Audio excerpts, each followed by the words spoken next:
Të ngjatjeta shqiptar të nderuar. Sa jemi, kush është më i pranishëm në tokat e këtij vendi, është temë që nuk shtëron kurrë në Ballkan dhe sidomos në Maqedoninë e Veriut. Shqiptarët gjithmonë kanë pretenduar se janë më shumë se sa i numëron statistika, pra nuk i kanë besuar asaj, sepse një thënie thot: statistika e vetmja shkencë që lejon ekspertë të ndryshëm të nxjerrin përfundime të ndryshme nga të njëjtat shifra. Sa janë shqiptarët në vendin tonë, sa janë këtu e sa jashtë, sa lindin e sa vdesin, sa ikin e sa qëndrojnë, nuk është thjesht temë demografike apo nuk paraqet e dhënë në funksion të zhvillimit ekonomik dhe shoqëror, por është çështje puro politike. Në dialog të lajmi kemi të ftuar Ilmi Selamin, emër i njohur i jetës publike, por më shumë i njohur nga regjistrimi i fundit i popullsisë, pasi ishte zëvendës drejtor i entit shtetëror të statistikës. Zoti Selami, mirëseardhët në dialog të lajmi. Faleminderit, me si gjetën. Nuk ju kemi parë të jeni aktiv kohëve të fundit në jetën publike, as në media. Pse ndodh ky distancim, po themi, nga jeta publike? Nuk mendoj se është distancim nga jeta publike, po është punë statusi, domethënë kur jeni në opozit, nuk keni pozicione ose funksione të cilat duhet të jepen më shpesh përgjegjësi para opinionit. Dhe kështu ndodh, domethënë partitë politike të cilët janë në opozit zakonisht i kanë personat organizuar me sekretariate të komisionet ndryshme që janë gjegjëse për funksionet ndryshme, për marrëdhënie me publikun dhe për aspekte tjera. Në këtë drejtim, do me thënë, nuk ka pas një arsye pse t'jem në opinion, dhe nuk jam një njeri i cili me çdo kush insistoj t'jem në opinion, po që se nuk ka nevoja. Prandaj në këtë rast, për këtë temë, e shoh e pashtë arsyeshme të vi dhe faleminderit që më ftua. Gjithmonë është për fat keq në Maqedoni kur flitet për statistika, gjithmonë është mirë të bisedohet, e para të sqarohen gjërat, e dyta edhe të edukohet vetë popullata për rëndësinë e statistikave, sepse kur flasim për statistikë nuk flasim për politikë. Dhe kundërta, kur flasim për politikë nuk duhet të flasim për statistikë, sepse statistika është proces i cili duhet të ndihmojë ndërtimit të gjithë shoqërisë, përfshirë këto dhe politikës, edhe politikave ekonomike, politikave kulturore, kështu me radhë. Dhe në këtë drejtim, do me thënë, është mirë gjithmonë ne si popullat të dimë se kur bëjmë statistikë, nuk bëjmë shifra për të kriju, për të shtyp njëna palë tjetrën ose tjetra palë tjetrën, siç ndodh për fat keq. Dhe jo vetëm për këtë regjistrim, gjithë regjistrimet prej Maqedonisë së Pavarur, edhe para asaj, domethënë në Maqedoninë socialiste. Për statistika për fat keq në Maqedoni ka qenë vërtet problem. Dhe unë mendoj se me kalimin e kohës kjo do duhet të tejkalohet, sepse statistika është një detyrë matematikore e institucioneve, e cila duhet të nxjerrë pa shifrat reale mbi të cilën mandej ndërtohen politika. Si ndjekës i zhvillimeve politike midis tjerash edhe i procesit të regjistrimit e konfirmoj se gjatë periudhës kur ju keni qenë zëvendës drejtor, keni qenë shumë bashkëpunues, keni qenë transparent si zyrtar i institucionit i cili merret me çështjet statistikore, gjë që është detyrimi i secilit funksionar. Ja, po bëjmë apel të gjithë funksionarëve shtetëror, aktual, apo ata që do të vinë, që t'jenë transparent, t'jenë në një farë mënyre më përgjegjës para opinionit publik. Para se të vazhdojmë intervistën, të ndjekim të dhënat e fundit të regjistrimit mbi praninë etnike të shqiptarëve maqedonasve dhe të bashkësive të tjera. Tabela numër 1. Pra, këto janë të dhënat e fundit të regjistrimit të popullsisë. Popullsia jo rezidente, numri i përgjithshëm është 2.097.390 persona, përkatësia etnike e popullsisë jo rezidente, Maqedonas 54,21%, shqiptar 29,52%, turq 3,98%, rom 2,34%, serb 1,18%, bosnjak 0,87%, vle 0,24%. Numri i përgjithshëm i popullsisë rezidente është 1.836.713 persona, përkatësia etnike e popullsisë rezidente, Maqedonas 58,44%, shqiptar 24,30%, turq 3,86%, rom 2,53%, serb 1,30%, bosnjak 0,87% dhe vle 0,47%. Zoti Selami, a ka pasur marrëveshje politike për numrat, për shifrat, sepse në popull besoj e dini perceptimin. Këto janë shifrat të tavolinës politike, në stilin janë marrë vesh Zoran Zaevi dhe Ali Ahmeti, paka shumë shkon në këtë mënyrë muhabeti. Ahmeti ka thënë 40%, Zaevi ka thënë shko më poshtë se nalë tje dhe duke zgjatur dorën e kanë prerë numrin e shqiptarëve jo rezident në 29,52% dhe numrin e shqiptarëve rezident në 24,30%. Për fat keq përmenda dhe në pjesën hyrëse, do thënë kur flitet për statistika, si gjithmonë, ka qenë praktik e cila ka sjell shumë dëm procesit të sidomos të regjistrimit dhe mandej të gjithë statistikave, ku politika me intens, siç e duan politikanët dhe politika vet, përzihet në çdo proces, gjithandej, do të thonë në gjitha fushat, në shkencë, në arsim, kështu është futur edhe në statistik. Mirë, po kur them është futur në statistik, jo në procesin e regjistrimit, jo në procesin e statistikës prodhimit numrave, por intenca ka qenë gjithmonë të bëhet presion, gjithmonë të bëhet shtypje, në mënyrë që regjistrimet kur e pan se shkon regjistrimi mirë, bëhet shtypjet mos ketë sukses regjistrimi, të prishet regjistrimi e kështu me radhë. Ne kishim edhe parti politike, si që ishte Levica e djatha, Majta, mandej e djatha Maqedonas, ishte atër opozit Vamaro DPMNE, dhe ajo ishte pjesë obstruksioneve të ndryshme të procesit të regjistrimit, sepse shikte se gjatë vetë regjistrimet të diasporës, por edhe të regjistrimit të Maqedoni, shikte se punët shkonin me rregull, dhe dini si është ajo populloria që thot ai që ka mizën nër kapuç, gjithmonë e kruan kryt. Në këtë drejtim, do të thonë, kur ju e dini se gjithmonë para kësaj i keni bërë regjistrimet me shere të ndryshme, duke dëmtuar numrin e shqiptarëve dhe keni pa se kështu sikur që shkon procesi do të tregohet numri real i shqiptarëve në regjistrim në teren, atëherë fillon të luftojnë punën e enti shtetror për statistika dhe vetë procesit për regjistrim, në mënyrë që ta obstruojnë. Ne në enti shtetror për statistika nuk e lejuam një gjatë të tillë dhe e nxorëm në pa fotografin ashtu sikur që është. Do me thënë, nuk ka pasur mundësi shifrat të ndryshojnë. Pse nuk ka pasur mundësi shifrat të ndryshojnë? Për një arsye vetme se regjistrimi është bërë në mënyrë të kombinuar, do me thënë mënyrë elektronike.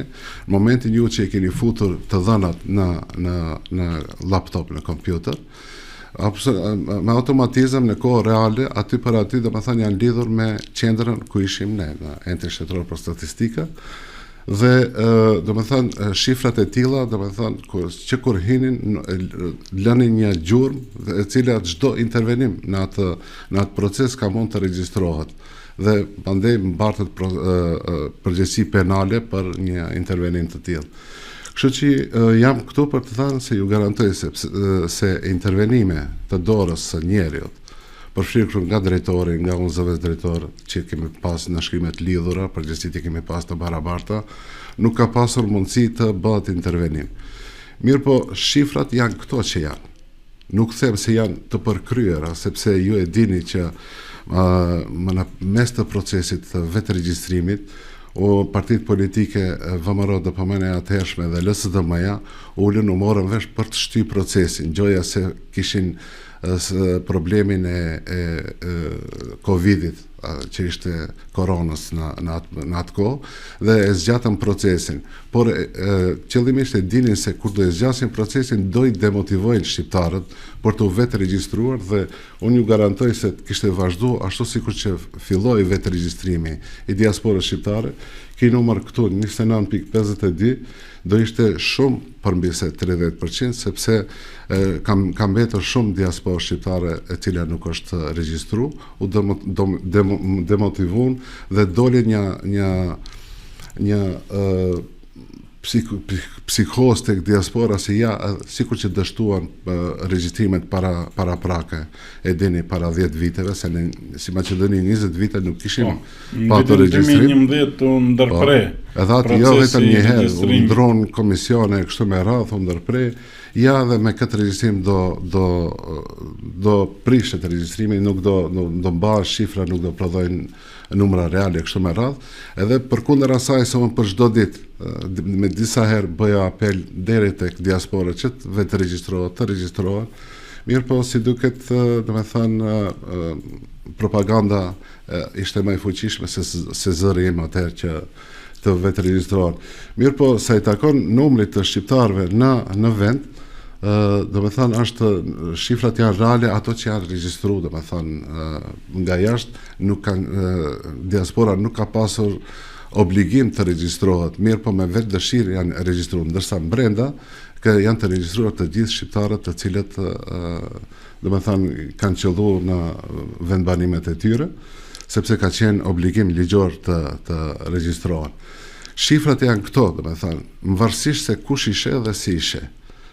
E mira në Maqedoninë e Veriut është që të gjithë faktorët politik të ulen të shohin shifrat ashtu sikur që janë dhe të ndërtojnë politika jo tendencioze, jo me pretendime, jo me intencat ndryshme politike për qëllime nacionaliste, për qëllime ditore, por të shohin me optikën me syrin e së ardhmës. Neve na duhet syri real, të shohim gjërat ashtu sikur që janë, t'japim diagnozën ashtu sikur që është dhe t'japim ilaçin e duhur që gjendjet t'i shërojmë. Diagnoza në Republikën e Maqedonisë së Veriut sa i takon popullsisë dhe regjistrimit është kjo, me këto shifra. Tani, nëse uleni ju i shifni tendenciozisht, në mënyrë tendencioze dhe thoni, aha, ne Maqedonas, që supozojmë, po që se një Maqedonas do i shifte, do thonte, për dallim me regjistrimin e fundit ne kemi qenë më tepër, tani pas kemi ra shumë, shqiptarët që kanë rritur shumë, do të ndalë edhe të thonë, jo që kanë rritur shumë, po ne jemi këto janë shifrat reale, hajde të ndërtojmë, domethënë, politikat reale mbi këto shifra. Jo të shkohet, thuhet 29.52 do e fshim, do e marrim 24.30 shqiptarëve, ose nuk do e marrim 54% Maqedonas sa janë, po do e marrim 58% Maqedonas sa janë. Me thënë, nuk lexohen shifra statistikore ashtu si të pëlqejnë ty, po ashtu sikur që janë. Dhe nisur nga kjo, ne mandej na krijohen probleme në teren. Merr gjyqi kushtetues, gjykata kushtetuese. Jo vetëm gjykata kushtetuese, partitë politike të ndryshme fillojnë bëjnë politika të dëmshme. Çfarë ka? Hajde ulemi. Ligji e ka thënë numri i përgjithshëm i të regjistruarve është numri i cili duhet të merret parasysh. Ligj është, nuk është letër e shkruar nga ndonjë freelancer. Po, ju e përmendët faktin që ka një lloj vendimi në gjykatën kushtetuese, por kohëve të fundit ka tendenca që statistikisht të njihet vetëm e dhëna e popullatës rezidente, me të cilën Maqedonasit praktikisht i bie janë më shumë se sa 4% se sa popullata jo rezidente, ndërsa shqiptarët janë 5.20% më pak se sa popullata jo rezidente. Këto janë numrat, këto janë faktet. Pra, Gjykata kushtetuese vendosi që të mos ketë një ndarje. Supozoj që ka qenë edhe metodologjia brenda engjësh shtetëror të statistikës që të regjistrohen dy kategoritë e popullatës, ato që janë brenda dhe ato që janë jashtë. Jo vetëm metodologjia dhe ligji ka qenë. Ka para 3 kategori të regjistrimit. Pikërisht, pra metodologjia e cila del si derivat nga ligji. Kjo është e qartë. Ju e përmendet faktin që ka tendenca etnonacionaliste në leximin e shifrave të regjistrimit. Nga se motivohen këto tendenca? Ju thatë që VMRO DPMN-ja atëherë ka tentuar të bëjë një lloj bojkoti të procesit të regjistrimit. A është pra kjo tendencë motivuar vetëm politikisht apo shkon edhe në nivele tjera, shtrihet edhe më gjerë në aspektin etnik apo ndëretnik? Për ta kuptuar më qartë, unë mendoj se duhet shohim fotografinë e madhe, mozaikun e madh. Do të thënë, nëse shifni prese është formu qeveria e re, po edhe gjatë fazës fushatës zgjedhore kur zhvilloheshte fushata, edhe tani do e shifni, do me thënë, të gjitha elementet të cilët e përbëjnë një fotografi të madhe mozaikut. Shikimi i këtyre numrave nuk është i vetmi problem tani që po ndodh. Këtë proces të zhvillimit në pasardhjes së kësaj qeverie duhet ta shohim bashkë me proceset tjera të cilat kanë filluar, domethënë sa po u futën hoqën balansuesi.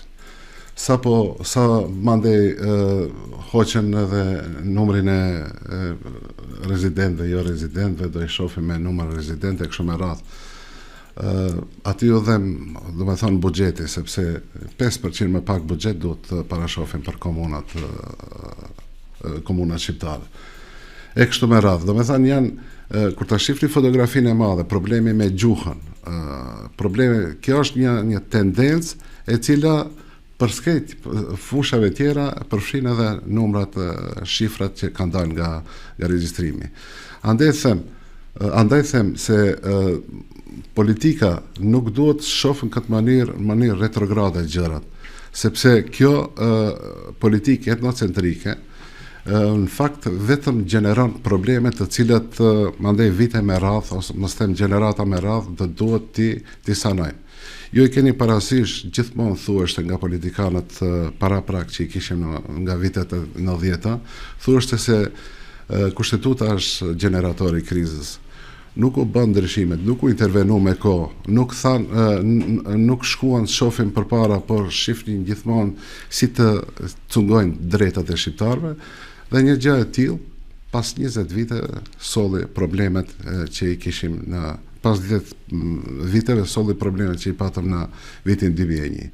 Tani a duhet na përsëriten neve skenat e tilla, duhet na përsëritet historia, me këtë nuk duhet them se do bëjmë lufte kështu me radhë. Mirë po, kur disa të drejta të fituara ju i cungoni, ju mundoni ti vëni në pikpyetje, natyrisht se njeriu i cili i ka pasur ato të drejta do intervenojë mënyra të ndryshme që ti mbrojë.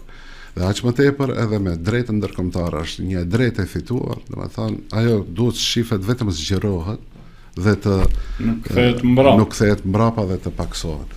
Andaj po them, gjithçka që flitet është vetëm tendencë etnocentrike, është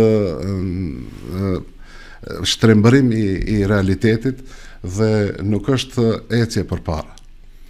Pra, thoni që këto tendenca etnocentrike më tepër bazohen tek ndarja e buxhetit, sepse nëse prap po i kthehemi shifrave, nëse lexohen shifrat në këtë mënyrë, i bie që 58% e buxhetit të ndahet vetëm për Maqedonasit dhe vetëm 24% për shqiptarët, ndërsa e përmendet faktin që një pjesë e shqiptarëve që jetojnë jashtë, pra janë regjistruar dhe ato tani nuk merren parasysh, apo tendenca është që të mos merren parasysh si shtetas të këtij vendi, por dihet fakti që sa para apo sa remintanca ata sjellin këtu.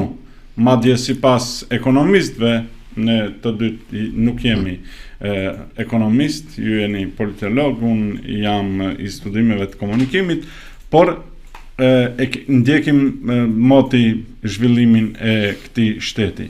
E dim që bazamenti i stabilizimit financiar dhe ekonomik të vendit janë pikërisht këta, 5.2% i shqiptarëve të cilët jetojnë jashtë vendit. A është kjo në një farë mënyrë tendencë për të minimizuar nivelin e përfaqësimit etnik të shqiptarëve në administratën shtetërore dhe publike, që shqiptarët mos përfaqësohen me 29.52%, por me 24.30%? Absolutisht po. Absolutisht po. Me thënë, nuk është vetëm ajo, gjërat veç më kanë fillu. Ju shifni edhe pa këtë rishikim, do të thënë të regjistrimit, do kisha thënë rishikim kushtimisht, ne kemi numër më të vogël të punësimeve në administratën shtetërore. Ne kemi tendencë për zvoglimin e këshilltarëve në për komunat, në për këshillat komunale që do zgjidhen. Më kupton, ishte rasti në Bështivar. Janë dëme shumë dimensionale të cilët i sjellin shqiptarëve. Dhe kur jemi këtu, do të dim qartë një gjë se diaspora shqiptare, konkretisht e Maqedonisë, po gjithandej edhe Kosovës edhe Shqipërisë, nuk është diasporë klasike, sikur diasporat e popujve tjerë të cilët kemi rast në shumicën, kemi edhe miq, edhe Maqedonas, edhe të kombeve tjera, bullgarëve, serbëve. Ato ku shpërngulin që thonë me kakrejt.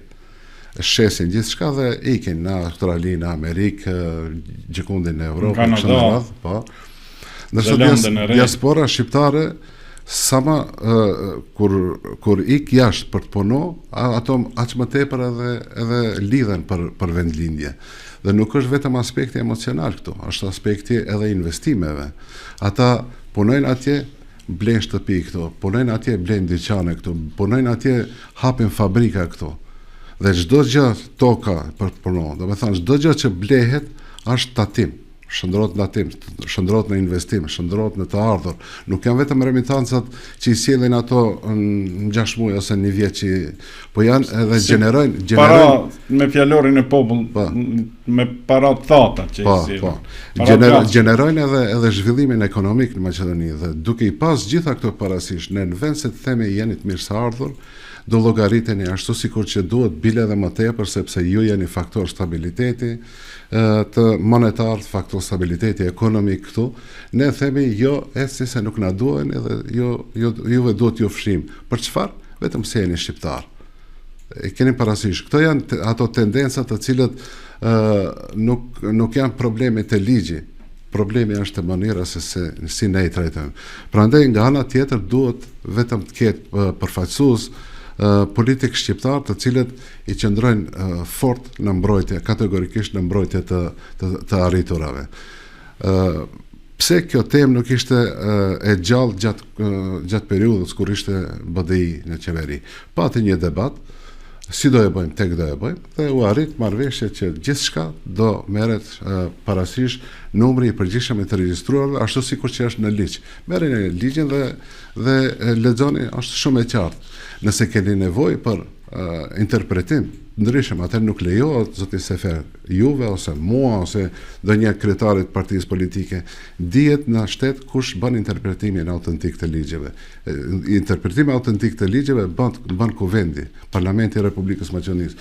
Bëni kërkesën, le të bëjë interpretimi autentik dhe njëherë për gjithmonë, domethënë edhe ajo dilemë fshihet.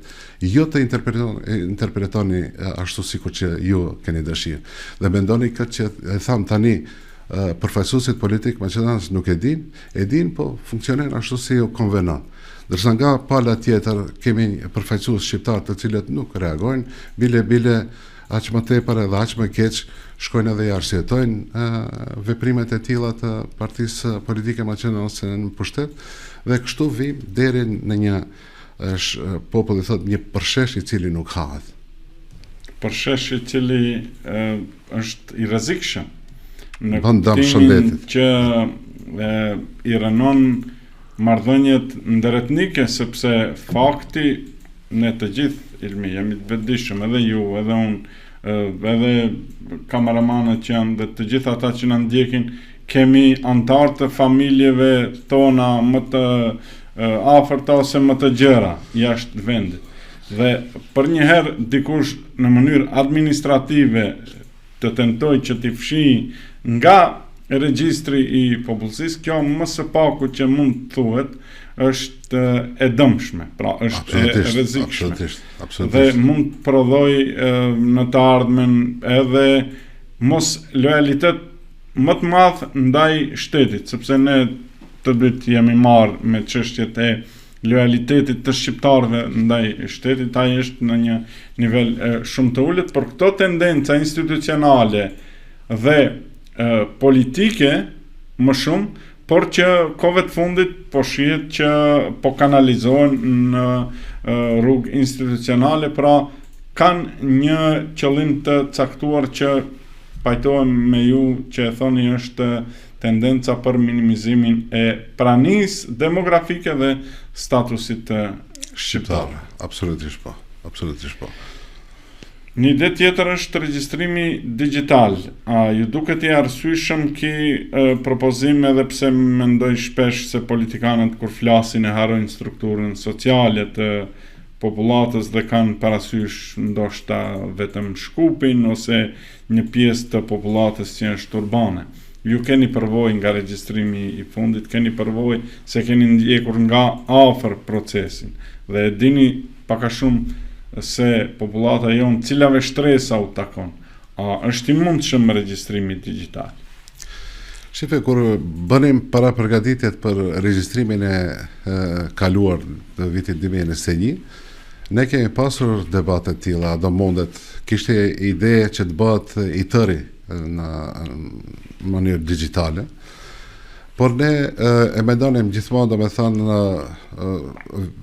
popullata urbane, them që jeton në qytete, ndoshta edhe mund të bëjë një gjë të tillë. Mirë po, popullata e cila ne kemi qytete konstatuam, do me thënë, prej telekomit, prej këtyre shërbëtorëve të cilët na japin shërbime telefonisë mobile celulare, na thanë se kemi në vende fshatra ku as pak nuk ka depërtuar ende interneti, dhe në këso kushte ne e bëm këtë regjistrim të jetë i kombinuar, edhe në teren, edhe në mënyrë digjitale. Do me thënë, duke bërë kryqëzimin e të dhënave, dhe me qëllim që të vim deri tek e dhëna më reale, që sikur që janë shifrat e fundit. Tani, intenca, do me thënë, debati vazhdon edhe më tutje, regjistrimi i arshëm të bëhet në mënyrë digjitale apo mos bëhet. E keni parasysh, kanë kaluar vetëm 4 apo 5 vjet sa u bë nga regjistrimi i fundit, kemi kohë edhe 5 vjet tjera, çdo 10 vjet duhet bën regjistrimi.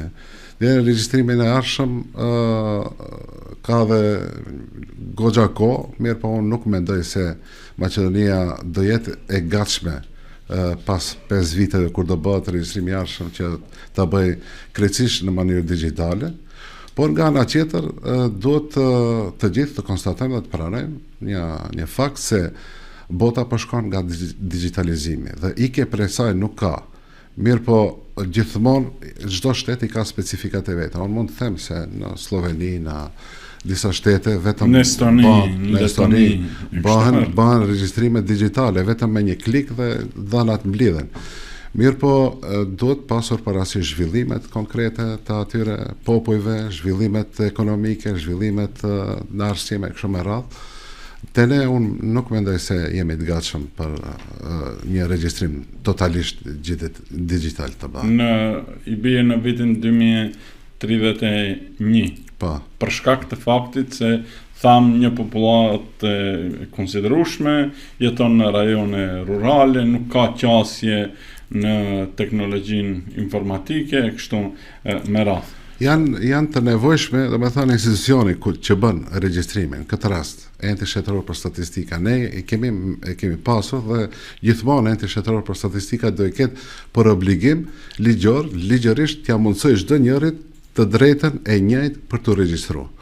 Dhe tani një njeri, nëse nuk mund të regjistrohet në mënyrë digjitale, ti realisht të bie i tërë regjistrimi, sepse nuk guxon të futet në aso situate, të sillet në aso situate asnjë person të jetë i diskriminuar para ligjit. Para se të vazhdojmë intervistën, të ndjekim edhe disa të dhëna tjera demografike mbi lindshmërinë në qytete të ndryshme të Maqedonisë së Veriut. Pra, këto janë të dhënat mbi fëmijët e lindur sipas komunave në Maqedoni dhe pastaj është edhe numri i personave të vdekur. Në vitin 2010 në komunën e Likovës të lindur kemi 380, të vdekur kemi 149, në vitin 2016 kemi të lindur 365, ndërsa të vdekur 169. Kjo është periudha kur në një farë forme dhan efekt masat qeveritare të asaj kohe për fëmijën e tretë, për fëmijën e tretë dhe të katërt. Është viti 2022 kur është koha e përmendet ju e koronës, ndikimi i virusit Covid, atëherë kemi të lindur 299, ndërsa të vdekur 162, dhe viti 2024 të lindur 289, 128. Pra, në komunën e Likovës në një farë mënyre kemi shtim natyror pozitiv. Numri i të lindurve është shumë i madh.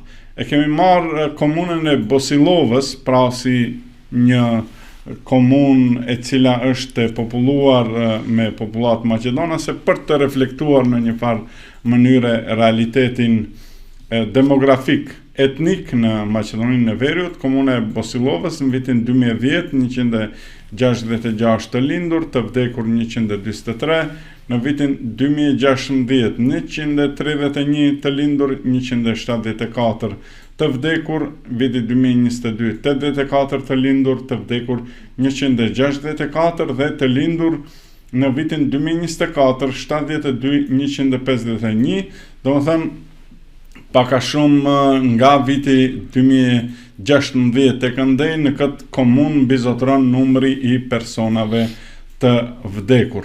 Tetova në vitin 2010 të lindur 1207, të vdekur 659, në vitin 2016 të lindur 1153, të vdekur 732, në vitin 2022 bie edhe në Tetov dukshëm numri i personave të lindur është 963, ndërsa të vdekur kemi 725 dhe në vitin 2024 kemi gati një lloj barazimi midis personave të lindur dhe të vdekur. Pra, të lindur kemi 779, ndërsa të vdekur kemi 749.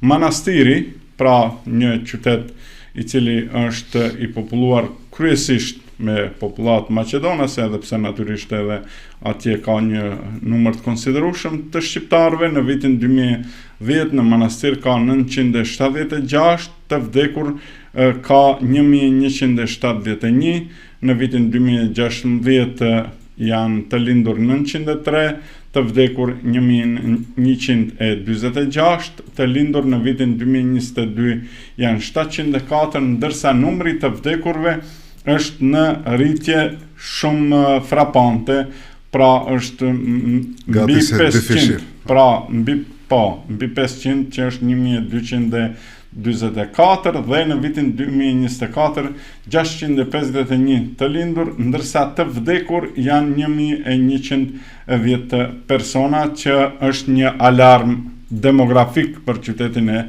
manastirit. Struga në vitin 2010 ka 695 persona, ndërsa të vdekur ka 489, të lindur në vitin 2016 ka 699, 422 janë të vdekur, të lindur në vitin 2022 janë 528, të vdekur 524, pra edhe në këtë qytet gati se bëhet paraspeshim midis të lindurve dhe të vdekurve, dhe në vitin 2024 prap ka një rritje më e madhe numrit pra të personave të lindur, janë 475, ndërsa 416 janë të vdekur. Strumica ka persona të lindur në vitin 2010 711, ndërsa të vdekur janë 530, në vitin 2016 janë 624 të lindur, ndërsa 558 të vdekur, që në vitin 2022 ky balans të prishet në mënyrë të dukshme, sepse të lindur janë 474 persona, ndërsa të vdekur janë 675, dhe në vitin 2024 janë të lindur në Strumic 392, dhe gati se edhe këtu kemi një numër shumë të madh, 597, që i bie rreth 200 persona më shumë janë të vdekur. Dhe për fund kemi marrë për analizë, për bazë, pra sipas një metodologjie që kemi menduar se mund ta reflektoj objektivitetin demografik, është komuna e Dibrës, të lindur janë 265, ndërsa të vdekur në vitin 2010 janë 110, në 2016 janë 204 të lindur, 122 të vdekur. Në vitin 2022 edhe në komunën e Dibrës ka gati një parafrim midis të lindurve dhe të vdekurve, 163 me 126, dhe në vitin 2024 159 me 121, që i bie që në Dibër edhe më tej vazhdon të jetë raporti pozitiv i natalitetit ndaj mortalitetit, dhe është komuna e Vinicës. Në vitin 2010 është numri 196 i të lindurve, 175 i të vdekurve, të lindur në 2016 158, ndërsa numri të vdekurve rritet dukshëm rreth 23 persona janë të vdekur më shumë. Pastaj në vitin 2022 në Vinicë lindin, në vitin 2022 pra 111 persona, vdesin 209, dhe në vitin 2024 ky numër është krejtësisht i disbalansuar, për shkak se në komunën e Vinicës lindin 87 persona, ndërsa kanë vdekur 182 persona. Si i komentoni këto të dhëna, cilat mund të jenë shkaqet? E përmendëm migrimin, a mund të jetë faktori kryesor që nataliteti shënon rënje, jo vetëm si ish zëvendës drejtor, por ju jeni thashë edhe politolog, edhe njeri që jeni marrë me çështjet shoqërore. Si komentoni, si lexoni këto dhëna? A janë alarmante? Absolutisht po. Dhe dhënat e tilla nuk janë alarmante nga sot, janë alarmante lexuar nga viti 2010, 2016, 2022, 2024, kështu kanë qenë. Kjo punë ka filluar shumë më herët. Problemet e tilla, alarmi është ndezur që më herët. Por sa ka vesh ose sa ka sy politike aktuale edhe të kaluarat për të parë një problem të tillë dhe për të ulur, për të përpiluar një strategji të mirëfillt, dhe jo vetëm në letër të mbetet, por me veprime konkrete të ndërmerren masa që fillimisht rinia të mbahet këto. Me thënë, problemi për cilën duhet të flasim kur flitet për statistikë nuk është të shohim me syrin politik sa jemi, tek jemi, kush është më shumë, kush është më pak.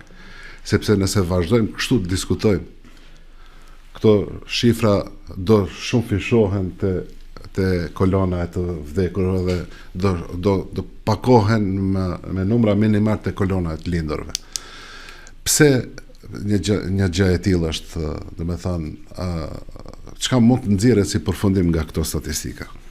E para që duhet thuhet se në rënje të numrit të popullsisë, më thënë nataliteti shkon duke rënë në tërësi, në shtet, do të thënë në mënyrë shkallore në zbritje e sipër. E para, e dyta, tek maqedonasit kjo rënje shkon në mënyrë rapide, mos them rënje e lirë, tek shqiptarët mbahet ende, mirë po nëse shifet a është alarmante rënja, edhe tek shqiptarët është alarmante, edhe pse në mortaliteti është më i vogël se sa nataliteti, do të thonë lindjet janë me shifrat e lindjeve janë më të mëdha se shifrat e të vdekurve. Mirë po e shifni, do të thonë vim tek kolona e fundit 2024, e cila do të thonë barazohet aty me tendencë që të ardhmen të shkohet të paksohet. Do me thonë, të shqiptarët qëndron mirë ende nataliteti, është do me thonë me numra pozitiv, tek Maqedonasit është rënja e sipër. E dyta që duhet konstatohet është se shteti ka problem me këtë rënje dhe në të ardhmen nëse nuk ndërmerret urgjentisht dhe kur është dashur, dje, jo sot, jo nesër, dje. Nëse nuk është ndërmarrë asgjë dje, duhet ndërmerret sot, mos e lëm për nesër se nesër do na bëhet vonë. E treta, pse ndodhin këto, nëse kërkohet përgjigje? Një prej arsyeve është migrimi. Arsyet tjera janë rëndesat në zhvillimin ekonomik, në mirëqenjen e familjeve të reja. Ju kur keni një metër katror banesës për me ble me 2.000 euro dhe një pak mesatare me 30.000 denar, 500 euro, është rënd të mbahet një çift i ri në brenda në Maqedoninë e Veriut, në shtet, dhe të interesohen për të kriju familje me fëmijë më tepër, kur ai nuk mund të siguroj kulmin mbi kokë, lëre më aspekte tjera të jetesës. Më thënë, të rrit duhet të intervenohet për krahen në gjitha aspektet që familjet të shtohen. Cilat do jenë ato masa? Duhet të ulen seriozisht ekspert të lëmiz dhe të sjellin strategji. A ka pasur strategji? Ka pasur. A sollën para një 5-6 muaj sollën një strategji të re. Mirë po kush e foli? Kush u mor me të? Kush është duke punuar? A ka në opinion, në media, din opinioni sa është ndërmarrë diçka, çka u bë? E keqja është se para zgjedhjeve të gjithë partitë politike ofrojnë do punoj me diasporën, do punoj me njerëzit mos shpërngulin, dhe pasi që futen në qeveri i harrojnë të gjitha premtimet. Unë mendoj se puna e parë e shtetit si brengë e madhe, problemi më i madh i shtetit është popullsia. Do të ulen me këto politikat e popullsisë të merren. Këto janë politika shumë humane, do të ndërmerren që populli jo të rritet, të ndalohet ikja një herë, mandej të planifikojmë edhe rritjen e popullsisë, se vërtet gjendja është alarmante.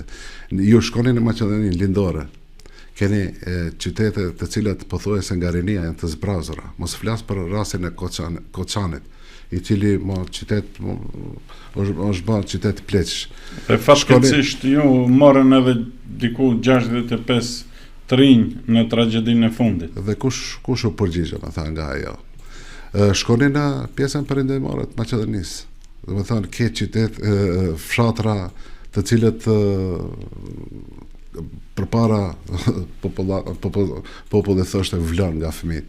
Sot keni shkolla me klasa të cilat nuk mund mbushen me fëmijë. Unë ilmin nga një fshat e di, sepse ne jemi moti, por për publikun, besoj edhe publiku e di, po ja për atë pjesë që nuk e di. Unë vi nga fshati Radush, që është në afërsi të Shkupit. Është fshati i njohur edhe për shkak të faktit që atje ka pasur luftë në vitin 2001. Dhe unë kur kam qenë në shkollë fillore, do më thëmë, i bie vitet 90-ta, 94.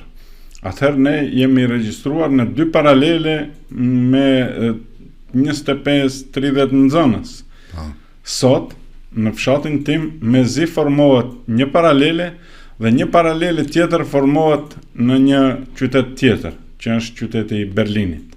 Sepse bashkëfshatarët e mi Radusha e Berlinit edhe Radusha e Shkupit. Po, dy paralele. Ky është fakt tragjik që tregon se në çfarë gjendje janë shqiptarët dhe si ka ecur procesi i zhvillimit fatkeqësisht i bie tjetë negativ të shqiptarëve. E dhash si shembull sepse shumë mire cekët ka fshatra tjerë të boshatisur, disa edhe janë në zhdukje.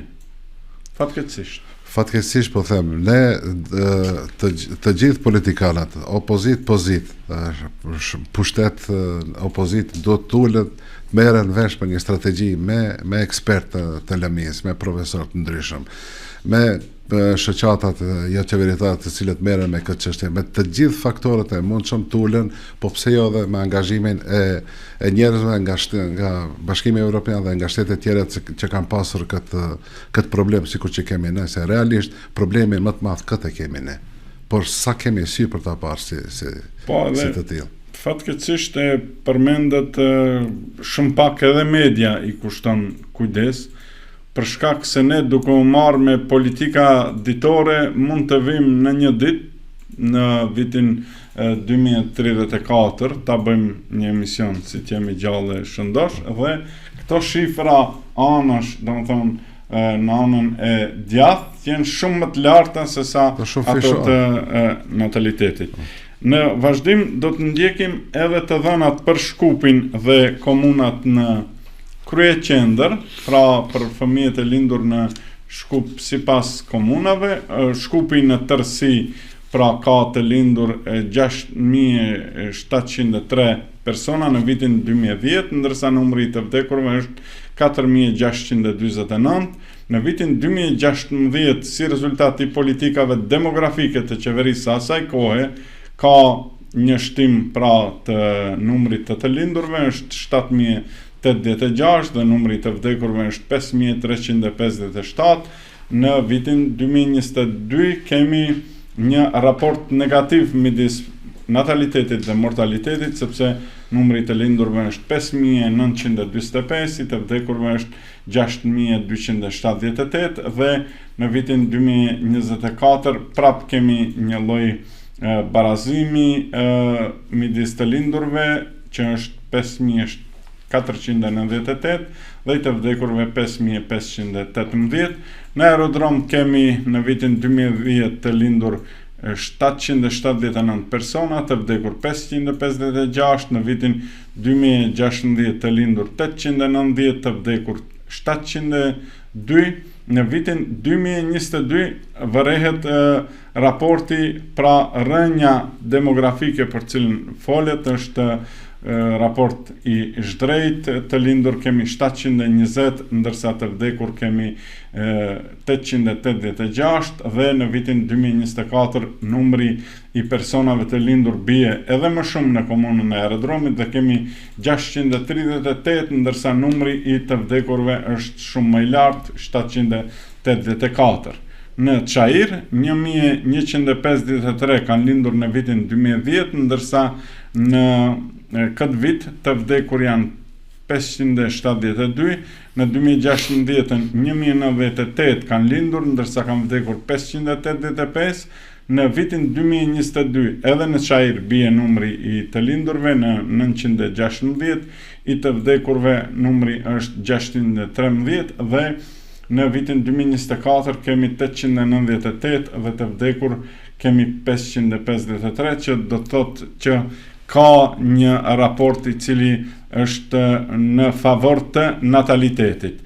Në komunën e Sarajt kemi 666 persona në vitin 2010 të lindur, ndërsa të vdekur 162, në 2016 699, ndërsa të vdekur kemi 236, në vitin 2022 638 persona të lindur, ndërsa të vdekur 225, ndërsa të lindur në 2024 ka rënje të numrit të personave të lindur në 589, por numri i personave të vdekur ka ngelur i njëjtë 225. Në Gjorgje Petrov ka persona të lindur në vitin 2010 445, në këtë vit kam vdekur 428, pra i bie një lloj barazimi midis të lindurve dhe të vdekurve. Kështu është edhe në 2016, 470 me 454, në 2022 406, ndërsa numri i të vdekurve është 576, pra kemi atë që e folëm pak më herët në komunën e Gjoçe Petrovit, rritje të mortalitetit, gjë që ka ndodhur edhe në vitin 2024, që numri i të lindurve është 375 dhe numri i të vdekurve është 489, që dallon shumë, edhe pse janë dy komuna afër, pra me Sarajin, ku në këtë komunë pra vazhdon pozitivisht marrim pra si shembull, si model i një komune ku shtimi demografik pra është në rritje, vazhdon të jetë në rritje. Komuna Qendër në vitin 2010, në vitin e parë kur i kemi marrë, kur është bërë një lloj publikimi i të dhënave, 614 persona, kam vdekur 575. Në vitin 2016 ka pasur një rritje të numrit të lindurve, 884, ndërsa kam vdekur 685.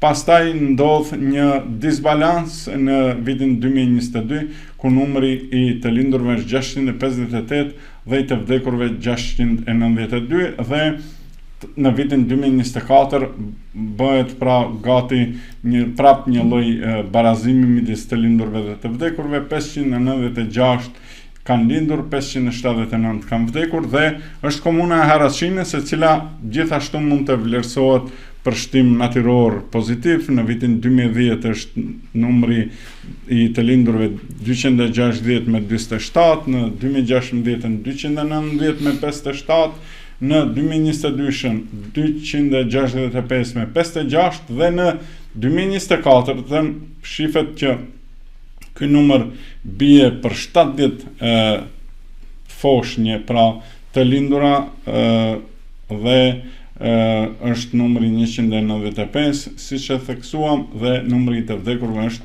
53, që do të thotë se edhe komuna e Harashinës mund të llogaritet si një komunë ku jetojnë pjesa dërmuese e shqiptarëve me shtim natyror pozitiv, por natyrisht këto janë dhëna të cilat nuk janë shumë optimiste, edhe pse në dukje të parë mund të lexohen si të tilla.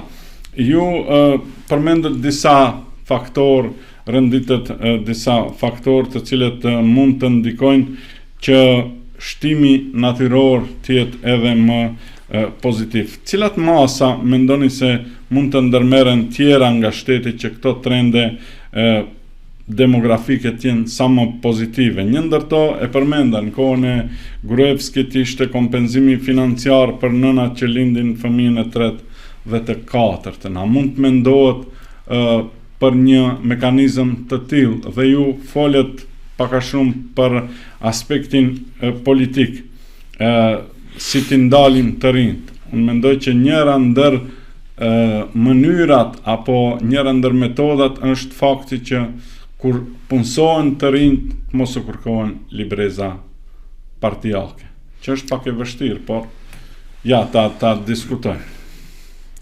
Shife, do më thënë, gjitha numrat që i lexuam tash, gjitha analizat që i bën, një konkluz konstante që vazhdon, edhe kur i lexuat numrat në për qytetet ndryshme, edhe kur i lexuat numrat në Shkup dhe në komunat e qytetit Shkupit, konkluz konstante është se në kohën nga 2016, kur ishte një mas në kohën e qeverisë Gruevski BDI, ka dhënë rezultat. Edhe pse ishte vetëm një mas, faktikisht dy masa, për fëmijën e tretë dhe fëmijën e katër. Ai ishte, domethënë, një hap i cili sadopak tregoi rezultat.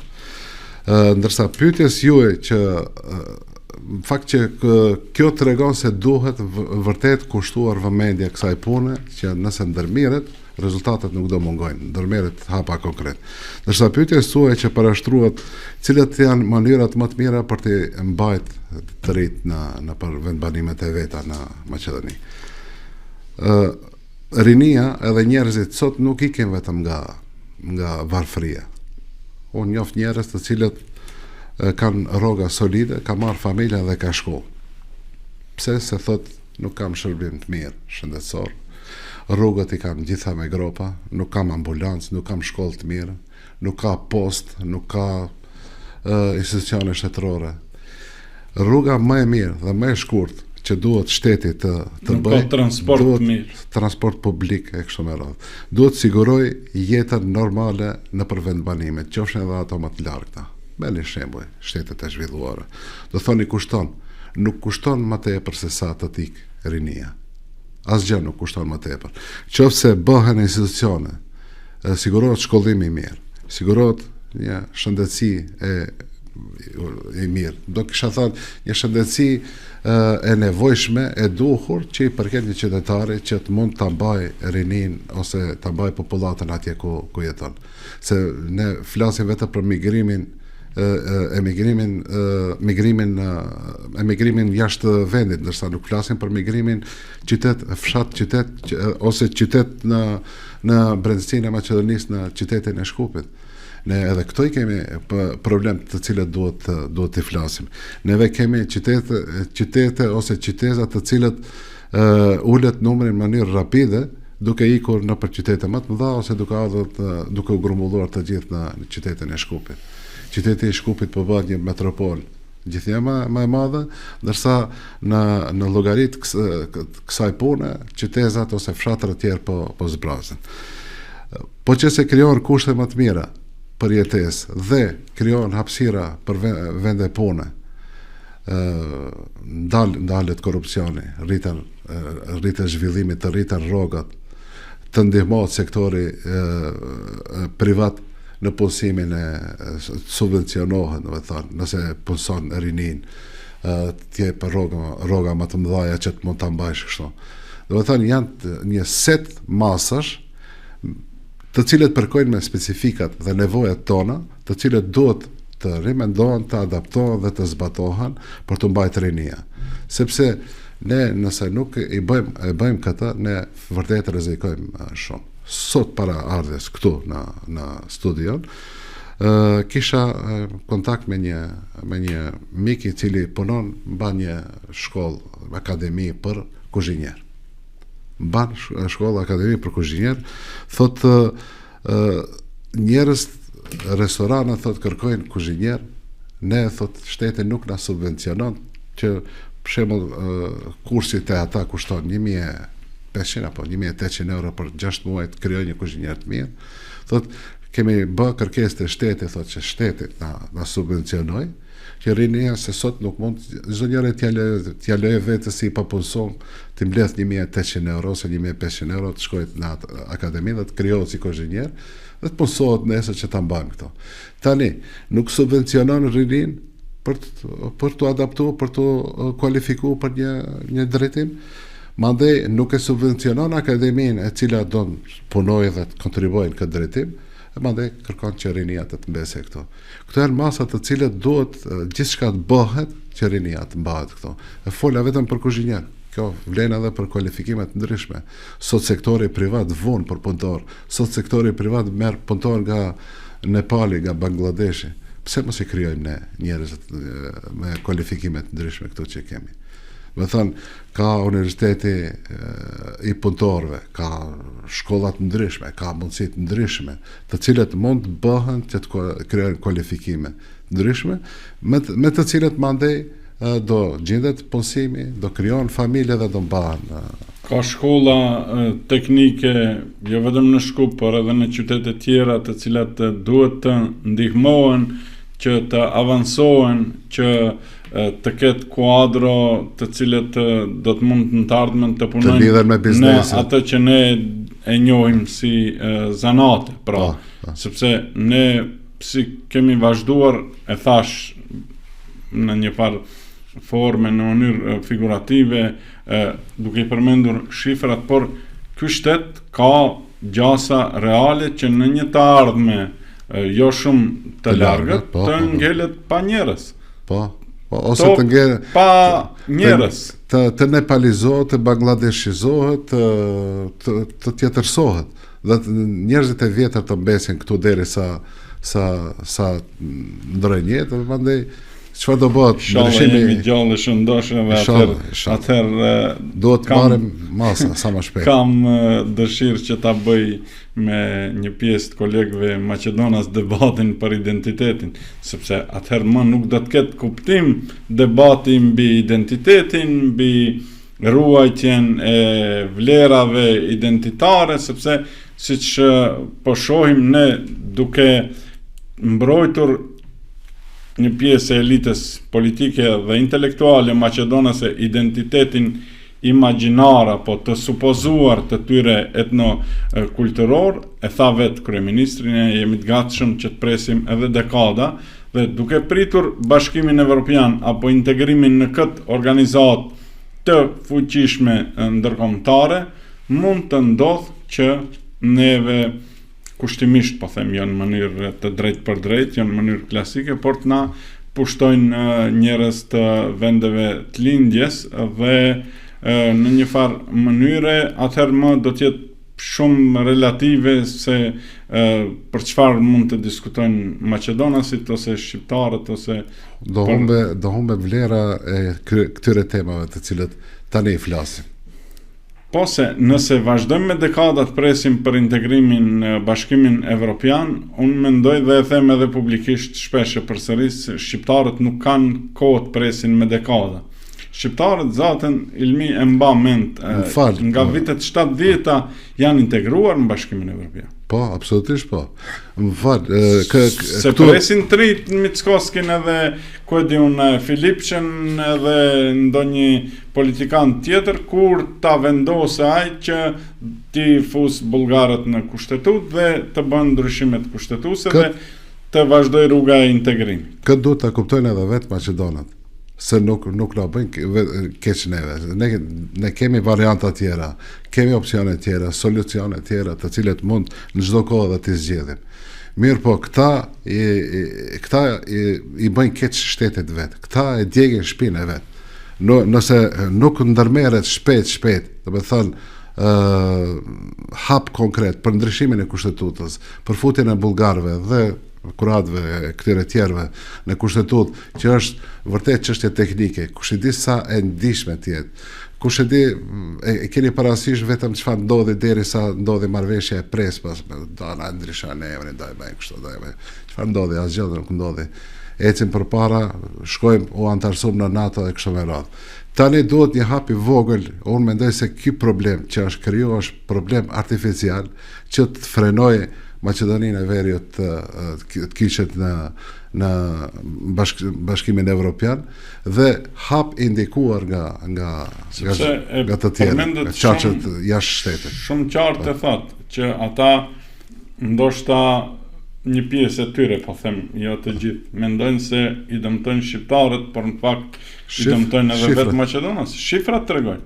Aerodromi Gjorgje Petrovi, qendra dhe Shkupi në tërësi tregon qartë që ka një farë mënyre shqetësim, alarm demografik. Shifni numra, do të thënë, po të mos jenë komuna shqiptare, që po të mos jetë Çajiri, Saraj, Haracina, edhe deri diku disa shqiptar, një shumë shqiptare që jeton në komunën e qendrës, po edhe në Gjorgje Petrov.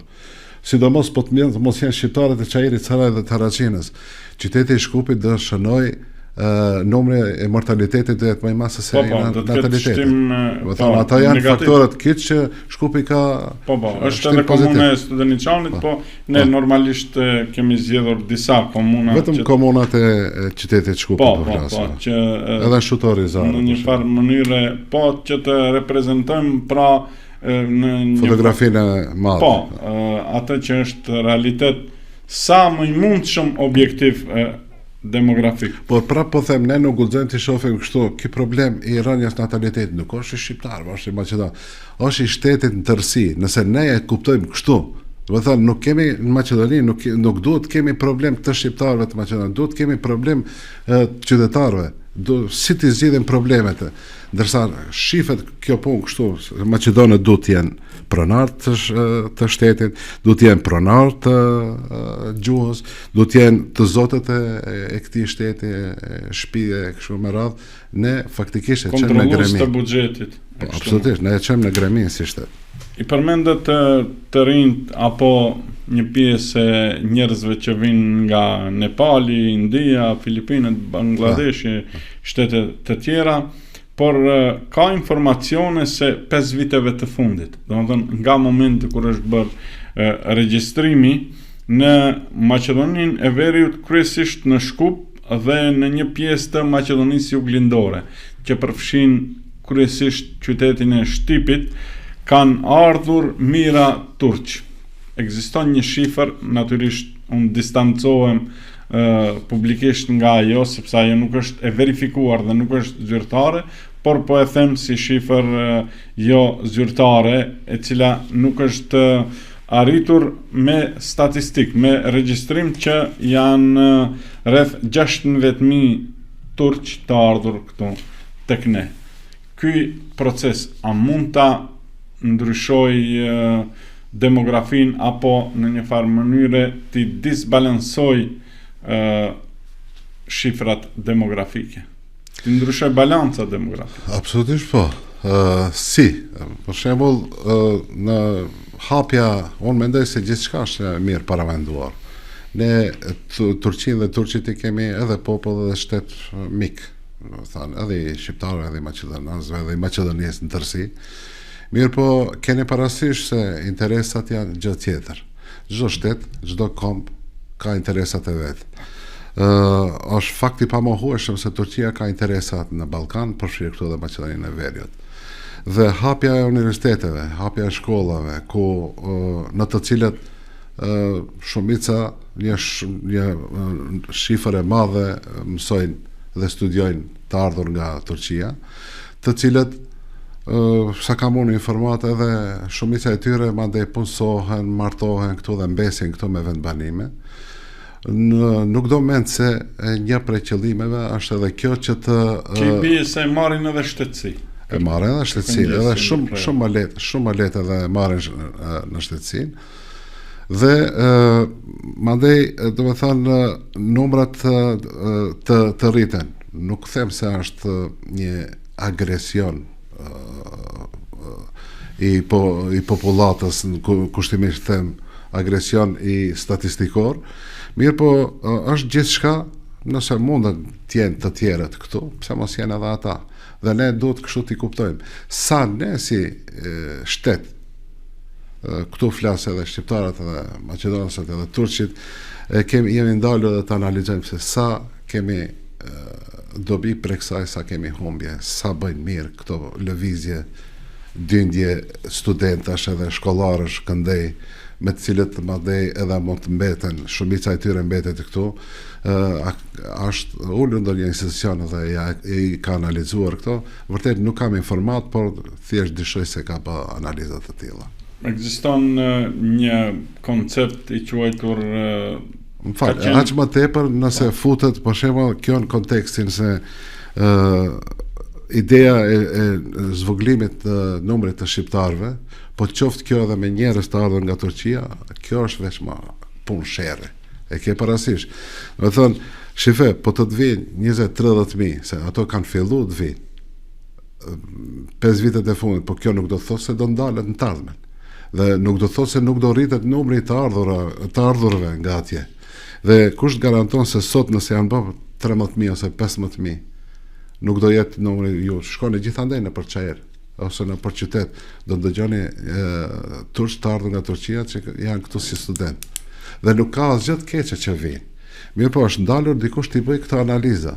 Dhe nëse sot janë 15.000, nesër kur garanton se nuk do jenë 30.000, kështu me radhë dhe e gjithë kjo kam dilema dhe kam dyshimin se mund të jetë në sherr të numrit në dëm të numrit të shqiptarë. Dhe është ajo që fillova ta elaboroj, është koncepti i quajtur që ka qenë vepër shkencore e ish ministrit jashtëm Ahmet Davutoglu në veprën e tij thellësia strategjike, që në një farë forme ai flet për konceptin otomanizimit të hapësirave ballkanike, ku na përfshin edhe neve, edhe Maqedoninë e Veriut. Natyrisht kjo mund të jetë strategji shtetërore e Turqisë, por ju thatë që nuk ka asgjë të keq, edhe unë mendoj po ashtu që ne duhet të krijojmë raporte miqësore me shtetet e ndryshme të rajonit, përfshir edhe Turqinë, por është fakti se sa pala jon ose shteti ynë, institucionet tona merren në mënyrë serioze dhe studioze me këtë çështje. Sepse jo çdo ilaç që ta jep mjeku ose dikush që ta jep për ta pi dhe bën mirë për shëndetin. Duhet të analizohen çka lejojmë të fusë. Politikat e mbrojtjes i ke edhe në Gjermani, edhe në Zvicër, edhe kështu me radhë. Duhet gjithmonë pasur parasysh, aq më tepër partitë politike shqiptare duhet ulen të mendojnë ardhja shumë e madhe një numri të turqve nga shkon, pse shkon, të bëjnë analiza dhe të sjellin konkluza. Pra po them, nuk po deklaroj këtë në mënyrë tendencioze se kam diçka kundër as ndaj turqve, as kujt tjetër. Mirë, po çdo shteti ka interesat e veta, edhe ne duhet kemi interesat tona. Që thonë vlla, po gjithçka duhet me sa të pastër. Ka disa zëra që thonë që projekcionet e palës turke janë që kjo popullat, pra bashkësia turke, të arrijë në 7% në e pamë se është diku mbi 3%. Ndoshta kjo edhe mund të ndodhë në regjistrimin e ardhshëm në vitin 2031, dhe kjo natyrisht se e reflekton uljen e numrit jo vetëm të shqiptarëve, por edhe të maqedonasve. A jeni optimist se në të ardhmen do të diskutohet demografia pa politik? Duhet, por a do bëhet, varet prej politikës. Jam optimist sepse për shembull gjatë pushtetit me LSDM-n, kur u tregu pak vullnet e mirë që gjërat shifen në mënyrë më reale, shteti lëvizi, u bë anëtare e NATO-s.